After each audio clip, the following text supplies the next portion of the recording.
அனைவருக்கும் வணக்கம் குழந்தைங்களா. இன்றைக்கி நம்ம பக்க எண் 33 இருக்க ஆத்திச்சூடியில் கேள்வி எழுந்தது வழி பிறந்தது அப்படின்றத பார்க்க போகிறோம். இங்கே பாருங்கள்.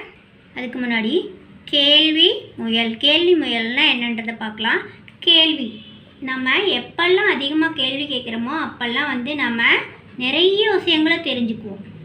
ஆனால் அதுக்கு பதிலாக என்ன பண்ணக்கூடாது, தேவையில்லாத கேள்விகளை கேட்கக்கூடாது, கருத்துள்ள கேள்விகளாக கேட்கணும். நம்ம நிறைய புத்தகங்களை படிக்கணும். எப்பெல்லாம் நம்ம அதிகமாக கேள்வி கேட்குறோமோ அப்போல்லாம் நம்ம அறிவு அதிகமாக வளரும். இப்போ முயல்னா என்னது? முயல்னா முயற்சியை குறிக்குது. முயல்னா நம்ம செய்கிற முயற்சிகளை குறிக்குது. இப்போது இங்கே பாருங்கள், கேள்வி எழுந்தது. இப்போ கேள்வின்னு ஒன்று வந்தால் தான் அதுக்குண்டான வழி பிறக்கும். இங்கே பாருங்கள், மனிதர்களால் பறவையை போல் பறக்க முடியாதா? மனிதர்களால் பறவையை போல் பறக்க முடியாதான்னு நம்ம என்ன பண்ணுறோம், ஏக்கமாக பறவைகளை பார்க்குறாங்க. அப்படி நம்ம யோசித்து செயல்பட்டது தான் இங்கே நம்மளுக்கு என்ன கிடச்சிருக்கு, வானூர்தி கிடச்சிருக்கு. பறவையை போல் நம்மளாலையும் பறந்து போக முடியும் வானில் அப்படின்னு நம்ம யோசிச்சதுனால தான் நம்ம வானூர்தியை கண்டுபிடிக்க முடிஞ்சுது. அடுத்ததாக, பெண்கள் நாங்கள் படிக்கக்கூடாதா? இப்பெல்லாம் படிக்கிற மாதிரி அந்த காலத்தில் பெண்கள்லாம் படிக்கவே இல்லை. என்ன பண்ணுவாங்க, அவங்க வீட்டிலையே இருந்துட்டு சமையல் செய்வாங்க, வீட்டு வேலையெல்லாம் செய்வாங்க. அதாவது படிக்கலாம் மாட்டாங்க. அந்த படிக்காத பெண்கள் இருக்கவே கூடாது. பாரதிதாசன்னு ஒரு கவிஞர் இருந்தார். அவர் என்ன சொல்லியிருக்காரு தெரியுமா? நல்லா படித்த பெண்கள் நல்ல சத்துள்ள நிலம் போன்றவர்கள். படிக்காத பெண்கள் எதுக்கு சமமானவங்க? தரிசு நிலம் போன்றவர்கள். தரிசுனா பயிர் செய்ய உதவாத நிலம். அங்கே புல் தான் விளையுமே தவிர நல்ல புதல்வர்கள் விளைய மாட்டாங்க அப்படின்னு சொல்லியிருக்காரு. அந்த மாதிரி அறிஞர்கள்லாம் பெண்கள் நல்லா படிக்கணும் அப்படி நிறைய கனவு கண்டாங்க. நிறைய பாடல்கள் மூலம் மக்களுக்கு விழிப்புணர்வு ஏற்படுத்துனதுனால இப்போ பெண்களை என்ன பண்ணுறாங்க, நல்லா படித்து நல்ல வெளியெல்லாம் போய் வேலையெல்லாம் பார்க்குறாங்க இல்லையா? அடுத்ததாக, என்னை போன்றவர்கள் விளையாட முடியாதா? இங்கே பாருங்கள், இந்த தம்பிக்கு என்ன ஆயிடுச்சு, ஒரு கால் ஊனமாக இருக்குது. அவங்க என்ன பண்ணுறாங்க, கட்டை வச்சு நடந்துட்டுருக்காங்க.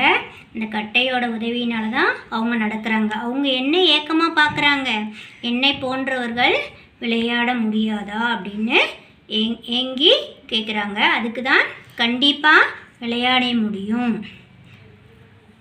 அவங்களுக்கான செயற்கைக்கால்கள் செய்து பொருத்தி இருக்காங்க. இங்கே பாருங்கள், அதன் மூலம் விளையாட முடியும்னு நிரூபிச்சிருக்காங்க. அடுத்ததாக, தொலைவில் இருப்பவர்களிடம் பேச முடியாதா அப்படின்னு ஒரு பாட்டி ஏக்கமாக சொல்கிறாங்க.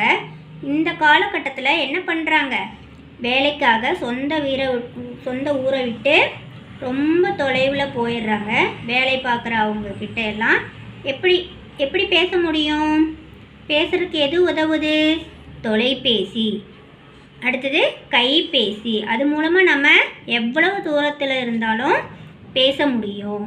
இப்போ பாருங்கள், நீங்களாம் வீட்டில் இருக்கீங்க, நானும் உங்களுக்கு பாடம் எடுக்கணும். எப்படி எடுக்க முடியுது? என்கிட்ட கைபேசி இருக்கிறதுனால அது மூலமா நான் உங்களுக்கு பாடம் எடுக்கிறேன். அதை நீங்கள் கவனிக்க முடியுது இல்லையா? அடுத்ததாக, இப்படியே சுமந்து செல்வதை தவிர வேறு வழி இல்லையா? ஊருக்கு போகிற ஒரு தாத்தா என்ன பண்ணுறாரு, கைவலிக்க பெட்டியை தூக்கிட்டு போகிறாரு. அதனால் இப்படியே தான் சுமந்து செல்லணுமா அப்படின்னு அவர் ரொம்ப வருத்தப்படுறாரு. அதனால் என்ன கண்டுபிடிச்சாங்க, ட்ராலி கண்டுபிடிச்சாங்க. அது மூலிமா என்ன பண்ணாங்க, ஈஸியாக இழுத்துட்டு போக முடிஞ்சுது. கைவலிக்க தூக்கிட்டு போகாமல் இந்த சக்கரம் மூலிமா என்ன பண்ணுறாங்க, ஈஸியாக இழுத்துட்டு போக முடிஞ்சுது. இப்போது இத்தனை கேள்விகள் பிறந்ததுனால தான் என்ன கிடைச்சிது, இந்த கேள்விகளுக்கு உண்டான விடைகள், அதாவது பலன்கள் எல்லாம் நம்மளுக்கு கிடைச்சிது. அதான் பக்க எண் 34 இருக்க ஆத்திச்சூடி பார்க்க போகிறோம். ஆத்திச்சூடியில் வைகறை துயிலெழு. வைகறை துயிலெழுன்னா என்னது, அதிகாலையில், அதாவது சூரிய உதயத்துக்கு முன்னாடி நம்ம எழுந்திருக்கணும். அந்த மாதிரி நேரத்தில் எழுந்திரிச்சது தான் நம்மளுக்கு சுத்தமான காற்றை நம்ம சுவாசிக்க முடியும். அது மட்டும் இல்லாமல் நம்ம காண கிடைக்காத அரிய காட்சிகளையும் நம்ம பார்க்க முடியும். சூரிய உதயத்தை பார்க்க முடியும், புல்வெளிகளை பார்க்க முடியும், பறவைகள் பறக்கிறத பார்க்க முடியும். அது இல்லாமல் பறவைகளோட ஒலிகளையும் நம்மளால் கேட்க முடியும். அதே மாதிரி அதிகாலை நேரத்தில் தான் யோகா செய்யணும். யோகாவில் மூச்சு பயிற்சியெல்லாம் செய்கிறது நம்ம உடம்புக்கு ரொம்ப நல்லது. நம்ம அதிகாலையில் எழுந்திரிச்சோம்னா நம்மளுக்கு என்ன கிடைக்கும்? அதிக நேரமும் கிடைக்கும். அதை வச்சு இந்த கதையை எப்படி சொல்லியிருக்காங்கன்றதை நம்ம பார்க்கலாம். இங்கே பாருங்கள், இவங்க 2 பேர்த்துக்கும் இதில் பேர் குறிப்பிடலை, அதனால் நாமளாக ஒரு பேர் வச்சுக்கலாம். இவங்க பேர் ராமு, இவங்க பேர் சோமுன்னு வச்சுக்கலாம். இப்போது ராமு வந்து என்ன பண்ணுறாங்க, பள்ளிக்கு போகலாமான்னு கூப்பிடுறாங்க. அப்போது சோமு என்ன பண்ணுறாங்க, அம்மா நேரமாகி விட்டது, சாப்பாடு வேண்டான்னு சொல்லிட்டு வேகமாக கிளம்பி ஓடி வராங்க. வகை வகையான கற்களை எடுத்து வந்தாயா, ஆசிரியர் சொல்லியிருந்தாரே.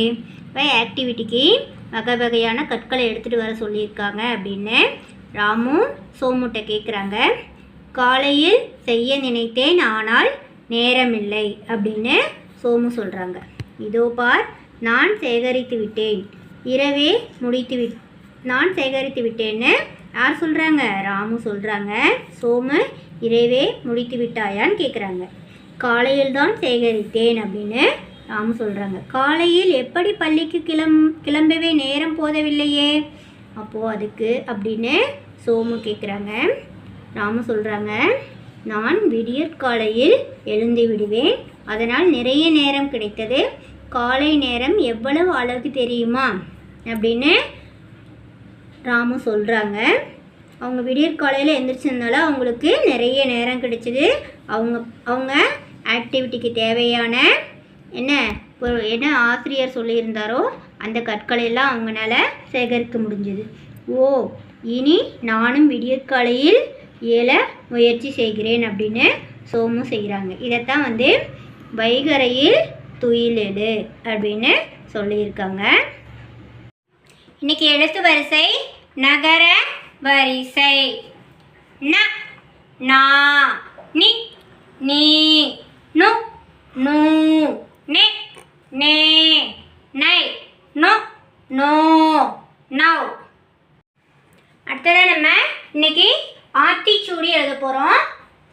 பெரியாரை துணைக்கொள், இளமையில் கல், கேள்வி முயல், வைகரை துயிலெழு.